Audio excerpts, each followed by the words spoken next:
माया के मायाजाल के पीछे का सच, एक को धमकी तो दूसरे के समक्ष समर्पण।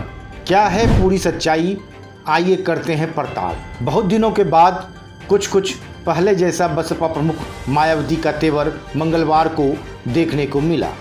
बसपा प्रमुख ने राजस्थान में सियासी संकट के बीच मुख्यमंत्री अशोक गहलोत और कांग्रेस पर निशाना साधा और कहा कि वह कांग्रेस और गहलोत से बदला लेकर रहेंगी, चाहे सर्वोच्च न्यायालय तक का दरवाजा ही क्यों न खटखटाना पड़े।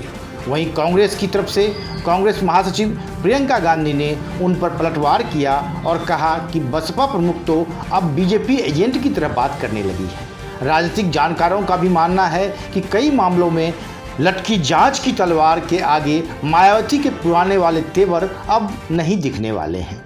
थोड़ा बहुत जब दिखेंगे भी तो वह बनावटी ही ज़्यादा होंगे। खैर, आइए क्या कहा मायावती ने, इस पर गौर करते हैं।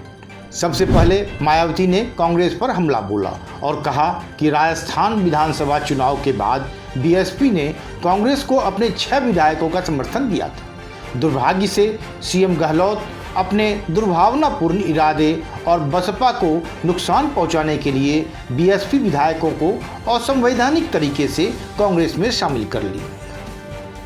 मायावती ने कहा, बसपा पहले भी अदालत जा सकती थी, लेकिन हम कांग्रेस और सीएम अशोक गहलोत को सबक सिखाने के लिए सही समय का इंतजार कर रहे थे।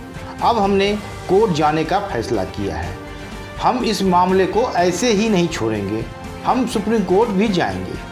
बसपा सुप्रीमो ने आगे कहा, हमने बीएसपी के सिंबल पर जीते सभी 6 विधायकों से राजस्थान विधानसभा सत्र के दौरान कांग्रेस के खिलाफ वोट करने को कहा है। यदि वे ऐसा नहीं करते हैं तो उनकी पार्टी से सदस्यता रद्द कर दी जाएगी। हालांकि यह भी सच है कि जो कुछ एक्शन लिए जाने की बात वह कह रही हैं उसे पहले ही करना चाहिए। इस मामले को लेकर एक याचिका हाई कोर्ट में खारिज भी हो चुकी है। ऐसे में अभी इस मामले को उठाने का मकसद लोगों को समझ में आ रहा है और उसको लेकर सवाल भी खड़े किए जा रहे हैं। उस पर भाजपा के इशारे पर काम करने का गंभीर आरोप भी लग रहा है।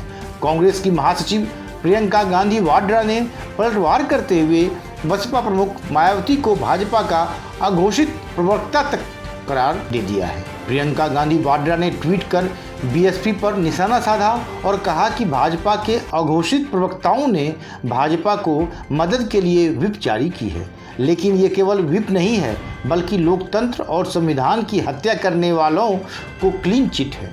प्रवक्ताओं से यहाँ आशय बसपा की प्रमुख मायावती ही नहीं, उनके सलाहकार सतीश चंद्र मिश्र से भी है, क्योंकि मायावती की प्रेस कॉन्फ्रेंस से 24 घंटे पहले सोमवार को ही सबसे पहले मिश्र ने ये सब बातें कही थी। मायावती ने तो केवल उन्हीं बातों को प्रेस कॉन्फ्रेंस में दोहराया। अब देखने वाली बात है कि यह मामला कुछ कुल खिलाता है या केवल दबाव भर के लिए ये सब करवाया गया है। राजस्थान में जारी राजनीतिक घटनाक्रम में रोज कुछ नया घट रहा है और इसके क्लाइमेक्स का हर किसी को इंतजार है।